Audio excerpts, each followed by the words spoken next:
آپ نے ڈسکے کا الیکشن روکا ہے اسی طرح یہ روک دیں الیکشن، کیونکہ وہاں پہ بھی آپ نے ویڈیو دیکھی تھی اور پائن اتھے 20 بندے اغوا ایسی جو 20 پریزائڈنگ افیسر ہیں وہ غائب ہو گئے تھے، اور آئی جی پنجاب، ڈی پی او، شی پی او، ڈی سی وہ ان کے فون نہیں اٹھا رہے تھے۔ یہ شہادت کافی ہے کہ یا پھر یہ ایک ویڈیو آ گئی ہے، وہ وہاں پہ فائرنگ والی ویڈیو آپ نے دیکھی تھی یا جی کہ وہ لوگ جو ہیں وہ لائنیں لمبی لگی ہوئی ہیں، وہ گیٹ بند ہیں، یہ والی ویڈیو دیکھی تھی۔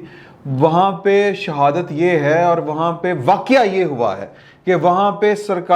20 سرکاری اہلکار جو الیکشن کروانے گئے تھے وہ اچک لیے گئے، اور الیکشن کمیشن کا جو دفتر ہے وہ فون کرتا رہا آئی جی پنجاب کو، چیف سیکرٹری پنجاب کو، وہاں کے ڈی پی او کو، وہاں کے آر پی او کو، سیالکوٹ، ڈسکا، گجرانوالہ رینج، سارے جو انتظامیہ تھی ان سے وہ رابطہ کرتے رہے، انہوں نے کوئی جواب ہی کوئی نہیں دیتا۔ تو اس کے بعد وہ انہوں نے الیکشن روکا ہے، بلکہ روکا نہیں، انہوں نے ری پول کروانے کا یا ری الیکشن کا آرڈر کیا ہے، وہاں پہ کسی کی کامیابی کا نوٹیفیکیشن نہیں روکا۔ تو یہ تو ان کی ذہنی حالت ہے۔ بنیادی طور پر مسئلہ یہ ہے کہ یہ صرف اور صرف عمران خان کا مسئلہ نہیں ہے۔ سوال یہ پیدا ہوتا ہے جو میں بات آپ سے بیان کرنا چاہ رہا ہوں، اور ظاہر ہے کہ وہ کھلے الفاظ میں بیان نہیں ہو سکتی کیونکہ مسئلہ ہی کچھ ایسا ہے۔ یوسف رضا گیلانی کسی کی آنکھ کا کنکر ہے، اور وہ آنکھ عمران خان کی نہیں ہے، وہ آنکھ وہ ہے جس کا عمران خان جس آنکھ کا تارا ہے۔ وہ مردود حرم قرار دیا گیا تھا بندہ کہ یہ ہماری بات نہیں مان رہا، ایک بندہ جو ہمیں عوام کے زور پر جناب وہ صدر بن گیا، ہمیں چکمہ دے کے ہم نے اس کو نکالنا ہے۔ اور پھر دوسرا وٹ تھا افتخار چوہی صاحب کو کہ اس بندے نے مجھے بحال نہیں کیا، اسف علی زرداری نے، اور این آر او، چلو جی این آر او، وہ جو تھا N R O suo motu case, implementation case, اس میں کہ جی تم خط لکھو، وہ کہندا سی کہ صدر کو استثناء حاصل ہے دستور کے مطابق، آپ دستور کی خلاف ورزی کر رہے ہیں، میں کم از کم نہیں لکھوں گا، مجھے آپ نااہل کر دیں، میں پاکستان کے دستور کے خلاف نہیں جاؤں گا۔ اب اس پہ پراپر کرنے والے جو تھے وہ مسلم لیگ نون والے بھی تھے، اس میں مسلم لیگ کاف والے بھی تھے، اس میں یہ پی ٹی آئی والے بھی تھے، سارے تھے۔ اور کیونکہ ہم نے کوئی نہ کوئی ڈھول ہوتا ہے ریاست کا، اس کے اوپر ہم نے ناچنا ہوتا ہے، جس طرح اب عمران خان صاحب کی پارٹی ناچ رہی ہے، پوری کی پوری ناچ رہی، باجماعت ناچ رہی ہے، بلکہ دھمال ڈال رہی ہے۔ اور راستہ وہ مطلب ان کو وٹ ہی بڑا ہے کہ اس بندے نے تو کہا تھا کہ اسٹیٹ ود ان اسٹیٹ نہیں چلے گی۔ یہ غصہ ہے یوسف رضا گیلانی پہ۔ یوسف رضا گیلانی پہ غصہ یہ تھا کہ اس نے کہا تھا کہ جی کہ مجھے یہ کہا گیا وہ کہ جی یہ وہ جو تھا جی غدار وطن ایک جو ہے حسین حقانی، وہ وہاں پہ بیٹھ کے امریکنوں کو ویزے دیتا تھا، تو یوسف رضا گیلانی نے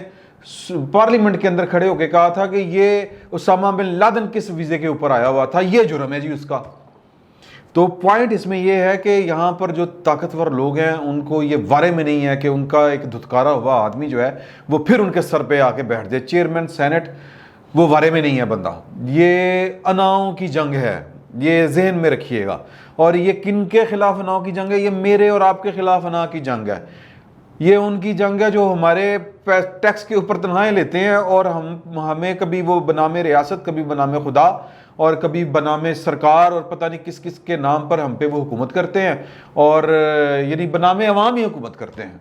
تو یہ ان کا فیصلہ ہے، یہ ان کی انا کی تسخیر اسی میں ہے، یا ان کے انا کی جو کیا کہتے ہیں جی تسکین اسی میں ہے کہ یوسف رضا گیلانی جو ہے وہ پھر دھتکارا جائے، اس کا راستہ روکا جائے۔ تو ابھی یہ میں پی ٹی آئی والوں کو، دوستوں کو، اپنوں کو کہہ رہا ہوں کہ ابھی آپ اتنے جذباتی نہ ہوں، پہلے تو یہ آپ سمجھیں کہ یہ عمران خان صاحب کو اتنے برے کیوں لگتے ہیں یوسف رضا گیلانی صاحب، جس وجہ سے آپ کو لگ رہے ہیں یہ کسی اور کو برے لگتے ہیں، ایک بات۔ اور دوسری بات یہ کہ ابھی آپ کے پاس ایک فارم اور پڑا ہوا ہے، ابھی وہ ایک تو 20 پہ گئی ہے نا جی پروڈیوسر صاحب، اس کی ہیئرنگ میرے خیال 20 پہ ہی گئی ہے، جو بنیادی ان کے الیکشن کے اوپر ہے، جو وہ ان کے بیٹے کی ویڈیو کے اوپر ہے، اس پر بحث ہونی ہے۔ اور لیکن اس کے باوجود ان کے پاس ابھی بڑے فورم پڑے ہوئے ہیں۔ ابھی سب سے بڑا فورم ہے سپریم کورٹ کا، جسٹس عمر عطا بندیال، ان جیسا جو ہے عالی دماغ، اور جو ان جیسا وہ کیا کہتے ہیں جی کہ جوڈیشل مائنڈ اپلائی کرنے والی جو پرسنالٹی ہے، وہ بھی پاکستان میں کوئی دوسری پیدا نہیں ہونی۔ تو وہ اپنا مائنڈ اپلائی کریں گے جس طرح انہوں نے مائنڈ اپلائی کیا تھا قاضی فائز عیسیٰ ریفرنس کے اندر کہ، اور پھر ان کے ساتھ برادر جج بھی ہیں ان کے، کہ جنہوں نے کہا تھا کہ جی کہ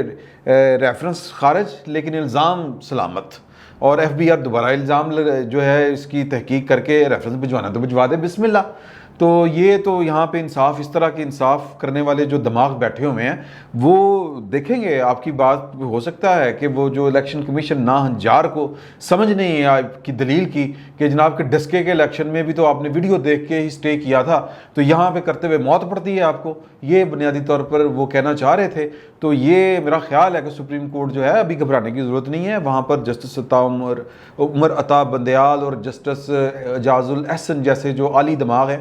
جوڈیشل مائنڈ اپلائی کرنے والی ہستیاں وہاں پر موجود ہیں، اور وہ کوئی نہ کوئی قانونی نقطہ نکال سکتی ہیں آپ کے حق میں، اور وہ کوئی نہ کوئی راستہ نکالیں گی کہ یوسف رضا گیلانی جیسا جو مردود حرم آدمی ہے وہ حرم میں دوبارہ داخل نہ ہو. لیکن میں آپ کو ایک بات بتاؤں